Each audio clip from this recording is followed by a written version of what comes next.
करू शकतो आपण।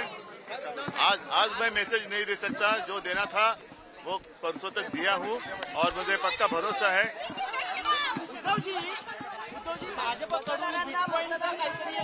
नाही मला त्याच्याबद्दल ऐका एक मिनिट, त्यांच्याकडनं किती थापा मारल्या तरी महाराष्ट्राचा बाणा कायम राखल्याशिवाय राहणार नाही। मला वाटतं आज जास्त मी बोलणं आता योग्य नाही, कारण मतदान सुरू आहे। मी सर्व मतदारांना आवाहन करेन की आपण जरूर उतरा, मतदान करा आणि मध्ये ओरडू नका रे। सर्व मतदारांना आवाहन करतोय महाराष्ट्रातल्या की सर्व आपल्या मित्रांसह, सहकुटुंब, सहपरिवार मतदानाला उतरा, मतदान करा आणि महाराष्ट्राचा स्वाभिमान जपा।